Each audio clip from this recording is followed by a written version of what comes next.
म्हण आहे, कावळ्याच्या शापानं गाय मरत नाही. देवेंद्रजी फडणवीस यांच्या पाठीशी 14 कोटी जनतेचे आशीर्वाद आहेत आणि जनतेच्या आशीर्वादानं देवेंद्रजी मुख्यमंत्री झालेत. तुमच्यासारखं उद्धवजी काँग्रेसच्या आशीर्वादाने आणि काँग्रेसच्या कृपेनं मुख्यमंत्री झालेले उद्धवजी होते, तर देवाभाऊ हे जनतेच्या आशीर्वादानं मुख्यमंत्री झालेले आहेत. त्यामुळं देवेंद्रजी फडणवीस दिल्लीला जातील, देवेंद्रजी फडणवीस केंद्रीय मंत्रिमंडळात जातील, अशी कितीही खोटी भविष्यवाणी संजय राऊतांनी केली तरीही संजय राऊतांची ही इच्छा कधीही पूर्ण होणार नाही. महाराष्ट्राचं हित आणि महाराष्ट्राच्या विकासाची जबाबदारी माननीय पंतप्रधान नरेंद्र मोदीजींनी देवाभाऊंवर दिली आणि देवाभाऊ अतिशय समर्थपणे ती जबाबदारी पार पडतायत. संजय राऊत, तुमच्या मालकावर 2.5 वर्ष जबाबदारी दिली होती. तुमच्या मालकाला 2.5 वर्ष ही जबाबदारी सांभाळता आले नाही. तुमचे मालक घरामध्ये बसून होते. पळपुटे भूमिका घेण्याचं काम तुमच्या मालकाने आणि तुम्ही 2.5 वर्ष सरकार असताना केलं. परंतु देवेंद्रजी फडणवीस 14 ते 19 महाराष्ट्राचे मुख्यमंत्री होते. त्यांनी महाराष्ट्र क्रमांक 1 वर घेऊन गेले आणि जनतेने पुन्हा एकदा त्यांना निवडून दिलं. परंतु तुम्ही पाठीमध्ये खंजीर खुपसल्यामुळे देवाभाऊ 2019ला मुख्यमंत्री होऊ शकले नाही. परंतु 2024ला पुन्हा एकदा जनतेने देवाभाऊंना आशीर्वाद दिले आणि देवाभाऊ मुख्यमंत्री झाले. तुमच्या मालकाला लोकांनी 15 जागांवर निवडून दिलं आणि घरी बसवलं. आधी आपल्या मालकांची आणि पक्षाची काय वाताहत झाली त्याकडे बघा, त्याचं भविष्य बघा, आपल्या पक्षाचं भविष्य ठरवा आणि मग देवेंद्रजींबद्दल बोला.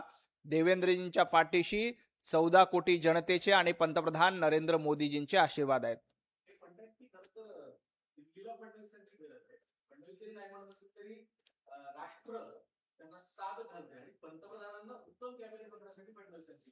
महाराष्ट्र की यही पुकार, आपकी बार देवाभाऊ सरकार, असं म्हणून महाराष्ट्रानं देवेंद्रजींना निवडून दिलंय. संजय राऊत, तुमच्याकडे जी माहिती आहे ती नेहमी अपुरी असते. तुम्ही असं सांगितलं होतं की 25 वर्ष महायुतीचं 25 वर्ष महाविकास आघाडीचं सरकार राहील. तुम्हाला 25 महिने तुमचं सरकार टिकवता आला नाही आणि तुम्ही देवेंद्रजींबद्दल भविष्यवाणी म्हणतायत. आणि राष्ट्र की पुकार ही पंतप्रधान नरेंद्र मोदीजींसाठी आहे आणि महाराष्ट्राची पुकार ही देवाभाऊंसाठी आहे आणि तुमच्यासाठी पाकिस्तान की पुकार आहे. पाकिस्तानची पुकार संजय राऊत इस पार, अशा पद्धतीचं पाकिस्तानची भूमिका तुम्ही मांडतायत. पाकिस्तानचं लांगुल चालन तुम्ही करतायत. महाराष्ट्राचं हित देवाभाऊंच्या नेतृत्वात आहे आणि देशाचं हित पंतप्रधान नरेंद्र मोदीजींच्या नेतृत्वात आहे. त्यामुळं कितीही स्वप्न बघितली की देवेंद्रजी फडणवीस दिल्लीला जातील, केंद्रीय कॅबिनेटमध्ये जातील, तरी तिचं स्वप्न पूर्ण होणार नाहीत. देवाभाऊ महाराष्ट्राचं नेतृत्व करण्यासाठी सक्षम आहेत.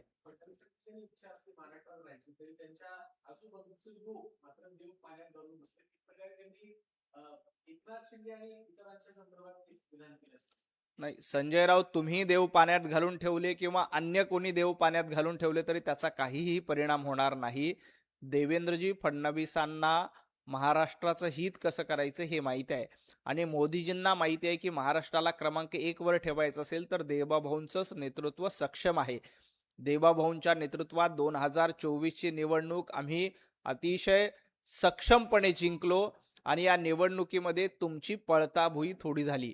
त्यामुळं कुणी देव पाण्यात ठेवले किंवा कुणी वृत्त केले, कुणी नवस केले. संजय राऊतांनी नवस केला होता उद्धवजी ठाकरे यांना 25 वर्ष मुख्यमंत्री करायचा. संजय राऊत, तुमचा नवस पूर्ण झाला नाही. तुम्ही आता राहुल गांधींना पंतप्रधान करण्याचा नवस करताय. राहुल गांधींना पंतप्रधान करण्यासाठी तुम्ही आपल्या तोंडाची वाखोली वाहताय, परंतु राहुल गांधींना पंतप्रधान करण्याचं स्वप्न जसं तुमचं अपुरं राहिलंय तसंच इतर कोणाला मुख्यमंत्री करण्याचं ज्यांचं काही स्वप्न आहे ते देखील पूर्ण होणार नाही.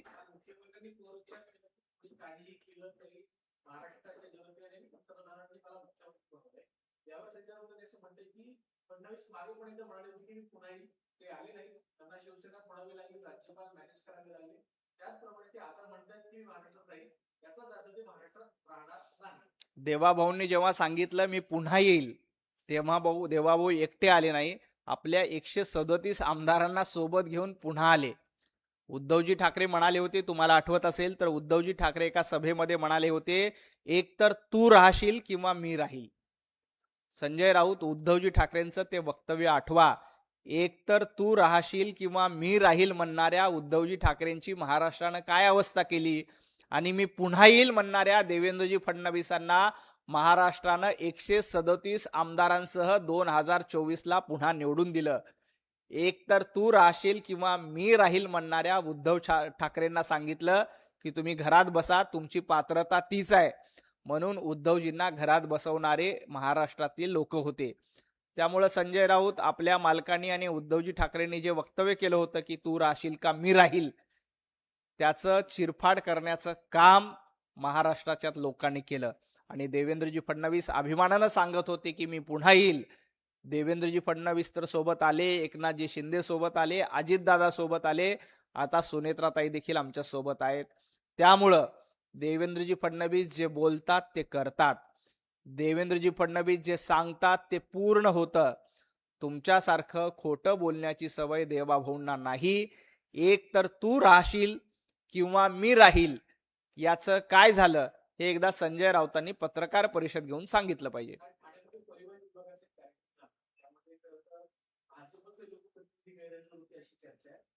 यामध्ये प्रताप सरनाईक असं म्हटलंय की मराठी भाषेवर प्रेम असलेले लोक या कार्यक्रमाला उपस्थित होते. आपण भाजप आणि शिवसेनेमध्ये पुन्हा एकदा वाकून करत असं नाही, भारतीय जनता पार्टी आणि शिवसेना महायुतीचं सरकार अतिशय भरभक्कम आहे. मुळामध्ये प्रताप सरनाईक यांनी जो कार्यक्रम ठेवला होता त्यामध्ये भारतीय जनता पार्टीच्या कुठल्या नेत्यांना निमंत्रित केलं होतं का हे बघायला पाहिजे. आणि भारतीय जनता पार्टीच्या कुठल्याही नेत्याला निमंत्रण दिलं असेल तर आम्ही त्या कार्यक्रमाला निश्चितपणे गेलो असतो. परंतु परिवहन विभागाचा तो कार्यक्रम होता का प्रताप सरनाईकांचा कार्यक्रम होता तेही बघितलं पाहिजे. परंतु कुठेही भारतीय जनता पार्टी शिवसेना यांच्यामध्ये मतभेद नाही. आम्ही एक दिलानं एक मनानं कार्यक्रम करतो. एखाद्या कार्यक्रमामध्ये एखाद्या नेत्याची अनुपस्थिती राहिली म्हणजे लगेच मतभेद झाले असं अजिबात होत नाही. काही कार्यक्रमाची व्यस्तता देखील असते. बऱ्याच वेळेला एका दिवशी एका नेत्यांच्या मागे 10 कार्यक्रम असतात. 2 कार्यक्रमाला जाणं होतं, 4 कार्यक्रमाला जाता येत नाही, अशी परिस्थिती असते. त्यामुळं एका कार्यक्रमाला कोण अनुपस्थित राहिलं म्हणून लगेच त्याच्यावर टीका करणं किंवा त्याच्यामधून मतभेद होत आहेत असं सांगणं चुकीचं आहे. नाही, शिंदे गट आणि भाजपची दरी शोधण्यापेक्षा उद्धव ठाकरे आणि संजय राऊत तुमच्यामध्ये किती दरी निर्माण झाली ते बघा. महाराष्ट्रातील जनता आणि उभाटा गटामध्ये किती दरी निर्माण झाली ते बघा. महाराष्ट्रातल्या जनतेनं उभाटा गटाला दरीत टाकलंय आणि तुम्ही दरेगावची भाषा करता. अख्खा उभाटा गट दरीमध्ये ढकलून दिलाय आणि दरीमधून निघायला तुम्हाला वेळ नाहीये. तुम्ही दरीमध्ये लपून बसतायत. मातोश्रीच्या दरीमध्ये 2.5 वर्ष कोण बसलं होतं जरा संजय राऊतांनी सांगायला पाहिजे. आणि संजय राऊत भांडूपच्या दरीमध्ये जाऊन बसलेत. त्यामुळे ज्यांचा पक्ष अख्खा दरीमध्ये गेलाय त्यांनी इतरांवर टीका करू नये. आपली काय दरदर अवस्था झाली आहे त्याचा विचार जनाब संजय राऊत, उद्धवजी ठाकरे आणि त्यांच्या पक्षातल्या लोकांनी करावा.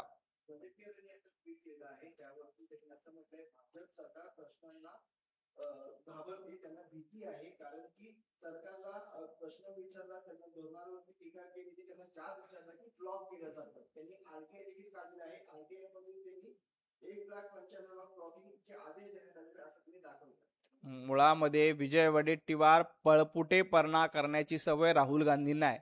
संसदेमध्ये अमित भाई उत्तर देत होते तेव्हा तुमचे नेते राहुल गांधी पळून गेले. त्यांना तोंड दाखवायला जागा राहिली नाही. आणि गेला बाजार विजय वडेट्टीवारांचा. वडेट्टीवारांना माझं आव्हान आहे की चंद्रपुरातले 15 नगरसेवक तुम्हाला सांभाळता येत नाही, ते आधी सांभाळा.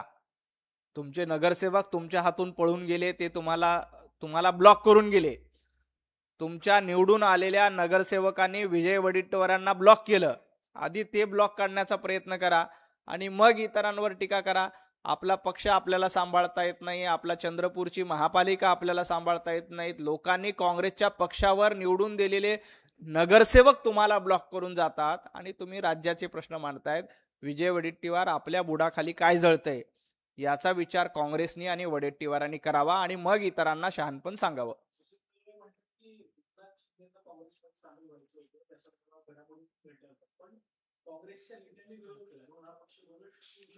एकनाथ शिंदे काँग्रेसमध्ये जाणार होते का नाही याची मला कल्पना नाही. परंतु येणाऱ्या काळामध्ये उद्धवजींचा संपूर्ण पक्ष काँग्रेसमध्ये विलीन होणार आहे.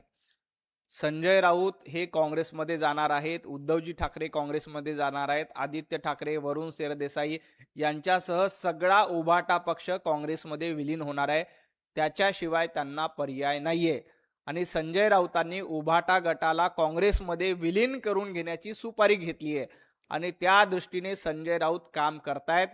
तुम्ही लिहून घ्या, येणाऱ्या काही दिवसामध्ये उरला सुरला उभाटा गट हा संजय राऊत, उद्धवजी ठाकरे यांच्या नेतृत्वामध्ये काँग्रेसमध्ये विलीन होईल आणि त्याचं स्वागत हुसेन दलवाई निश्चितपणे करतील. आता एकनाथ शिंदे काँग्रेसमध्ये जाणार होते का एकनाथ शिंदे इतर कुठल्या पक्षामध्ये जाणार होते त्याबद्दल एकनाथ शिंदे उत्तर देतील, परंतु उभाटा गटाचं काँग्रेसीकरण झालेलं आहे हे महाराष्ट्रानं बघितलं. रोहित पवार आता सिक्कीमची भेट घेणार आहेत. त्यांनी आता पत्रकार परिषदेत त्या सिक्कीमची भेट घेणार आहेत. एमपीएससी पेपर बद्दल त्यासंदर्भात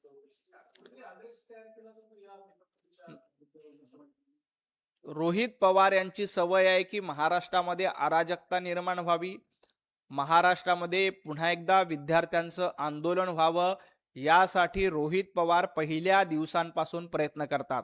सुरुवातीला एमपीएससीच्या विद्यार्थ्यांना हाताशी धरून काही आंदोलन करण्याचा प्रयत्न केला, परंतु एमपीएससीच्या विद्यार्थ्यांना लक्षात आलं की हे सरकार अतिशय चांगल्या पद्धतीनं काम करते, पारदर्शकतेने महाराष्ट्रामध्ये परीक्षा होत आहेत, निकाल लागतायत आणि विद्यार्थ्यांची भरती होते. त्यामुळे एमपीएससीचे विद्यार्थी या आंदोलनाला बाधले नाहीत. आता इतर काही परीक्षा चालू आहेत त्याच्यामध्ये नाक खुपसून रोहित पवार या विद्यार्थ्यांच्या जीवावर महाराष्ट्रामध्ये अराजकता निर्माण करण्याचा प्रयत्न करतात. पण रोहित पवार लक्षात घ्या, हा छत्रपती शिवाजी महाराजांचा महाराष्ट्र आहे, हा महामानव डॉक्टर बाबासाहेब आंबेडकरांचा महाराष्ट्र आहे.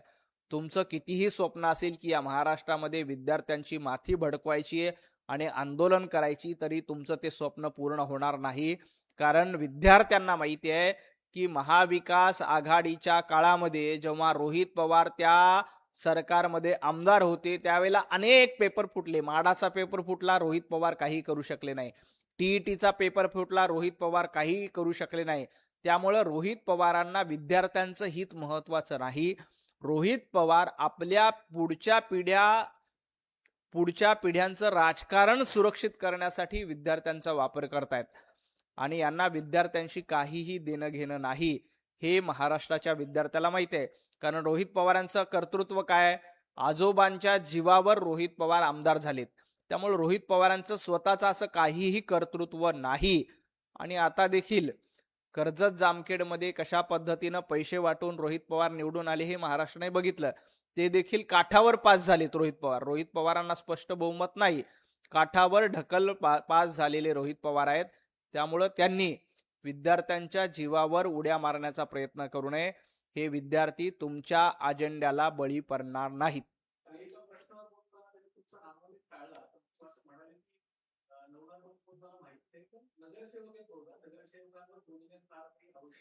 नाही, रोहित पवारांनी नगरसेवकांवर बोलू नये, रोहित पवारांनी आमदारांवर बोलू नये, रोहित पवारांनी मुख्यमंत्र्यांवर बोलू नये, रोहित पवारांनी पंतप्रधानांवर बोलू नये. रोहित पवारांनी ट्रम्पवर बोललं पाहिजे, रोहित पवारांनी नासाच्या एखाद्या आंतरराष्ट्रीय मिशनवर बोललं पाहिजे. कारण रोहित पवार छोटे मोठे विषय घेत नाहीत, त्यांचे सगळे विषय आंतरराष्ट्रीय पातळीचे असतात.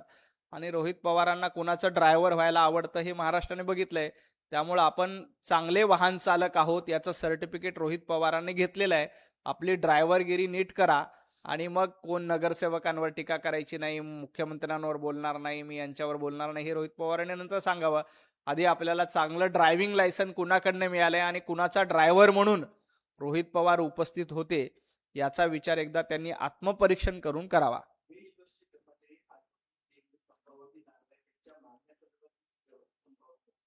बेस्टच्या कर्मचाऱ्यांच्या काही मागण्या आहेत. या संदर्भात मुंबई महापालिका, मुंबईच्या महापौर, बेस्ट समितीचे अध्यक्ष याबद्दल योग्य तो निर्णय काढतील.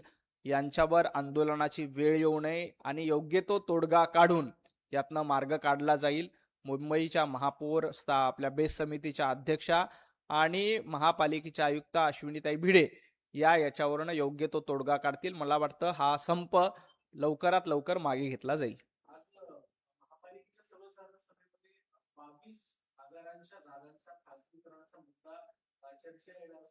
आहे आणि एकंदर यासाठी शिवसेना आणि भाजप दोन्ही गटाच्या नगरसेवकांना वेग देखील बजावण्यात आलाय. खासगीकरणाच्या संदर्भात नक्की भूमिका काय असेल? नाही, मला याबद्दल कल्पना नाही, मी माहिती घेऊन बोलतो. महत्वाचा निर्णय राज्य सरकारने घेतला आहे. मुख्यमंत्री देवेंद्र फडणवीस यांना आता कुठल्याही मंत्र्याच्या निर्णयामध्ये सार्वजनिक हिताचा मुद्दा असेल तर हस्तक्षेप किंवा या संदर्भात निर्णय बदलण्याचा अधिकार देण्यात आला. मला वाटतं कॅबिनेटचे सर्व मुख्यमंत्रीच असतात आणि मुख्यमंत्र्यांना पूर्ण अधिकार असतो की महाराष्ट्राच्या हिताचा निर्णय घ्यायचा, सार्वजनिक हिताचा निर्णय घ्यायचा असतो आणि महाराष्ट्राचे मुख्यमंत्री देवेंद्रजी फडणवीस त्याबद्दल सक्षम आहेत. याआधी देखील आपण बघितलं की काही चुकीचा निर्णय अधिकाऱ्यांमुळे घेतला असेल किंवा अन्य कुणामुळे घेतला असेल तर देवाभाऊंनी तो महाराष्ट्राच्या हितासाठी मागे घ्यायला लावलाय. याही पुढे महाराष्ट्राच्या हितासाठी जे काही करावं लागेल ते करण्यासाठी भारतीय जनता पार्टी देवाभाऊंचं नेतृत्व अतिशय सक्षम आहे आणि त्या दृष्टीने योग्य ते निर्णय घेण्यासाठी माननीय मुख्यमंत्री देवाभाऊ समर्थ आहेत. पंतप्रधान मोदी आणि शरद पवार यांच्यात जवळीक कायम चर्चेचा विषय असतो. पुन्हा एक बातमी समोर आली तर 16 ऑक्टोबरला पंतप्रधान मोदी बारामतीच्या दौऱ्यावर आहेत आणि ही माहिती स्वतः शरद पवारांनी दिली. बारामतीमधल्या गौतम बुद्ध डोमचं उद्घाटन मोदींच्या हस्ते होतं. याआधी देखील बघितलं की माननीय पंतप्रधान नरेंद्र मोदीजी याच्यापूर्वी देखील बारामतीमध्ये आलेले आहेत. पंतप्रधान नरेंद्र मोदीजी हे देशाचे पंतप्रधान असतात, कुठल्या एका पक्षाचे पंतप्रधान नसतात. आणि शरद पवार साहेब ज्येष्ठ नेते आहेत, महाराष्ट्राचे मुख्यमंत्री राहिलेले आहेत, केंद्रामध्ये केंद्रीय मंत्री राहिलेले आहेत. त्यामुळं अशा कार्यक्रमाला पंतप्रधान नरेंद्र मोदीजींनी येणं याच्यामध्ये काहीही गैर नाही, काहीही चुकीचं नाही. माननीय शरद पवार साहेब आणि पंतप्रधान नरेंद्र मोदीजी साहेब यांची जवळीक आपल्याला याआधी देखील वेगवेगळ्या कार्यक्रमामधून बघायला मिळाली.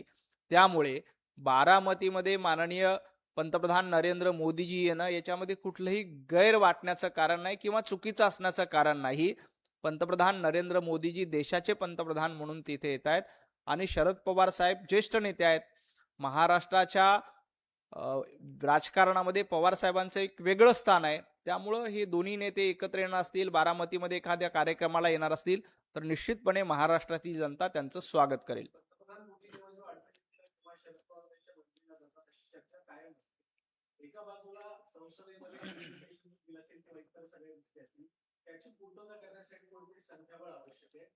या धर्तीवरती पुन्हा एकदा मोदी आणि पवार आओ फिर से दिया जाए असं म्हणत कुठेतरी प्लस वाटतं. नाही, मला असं वाटतं की पंतप्रधान नरेंद्र मोदीजी आणि शरद पवार साहेबांचे संबंध फक्त मोदीजी पंतप्रधान झाले तेव्हापासून नाही. तुम्हाला आठवत असेल पंतप्रधान नरेंद्र मोदीजी गुजरातचे मुख्यमंत्री असताना देखील शरद पवार साहेब केंद्रामध्ये कृषी मंत्री होते. त्याही वेळेला सर्वाधिक मदत गुजरातला कोणी केलं असेल तर शरद पवार साहेबांनी केलं असं मोदी साहेबांनी जाहीरपणे सांगितलेलं आहे. त्यामुळे कुठलं तरी डिलिमिटेशनचं विधेयक आहे, महिला आरक्षण विधेयक आहे म्हणून ही जवळीक आहे असं अजिबात नाही. जेव्हा पवार साहेब केंद्रामध्ये कृषी मंत्री होते तेव्हापासून मोदीजींचे आणि पवार साहेबांचे चांगले संबंध आहेत. त्यामुळं लगेच याचा काहीतरी अन्वयार्थ करणं चुकीचं ठरेल. आणि राहिला प्रश्न महिला आरक्षण विधेयकाचा, तर पवार साहेबांची पहिल्या दिवसापासून भूमिका आहे की देशामध्ये महिलांना आरक्षण मिळालं पाहिजे. त्या बाजूने पवार साहेब योग्य वेळी योग्य तो निर्णय घेतात. खूप खूप धन्यवाद.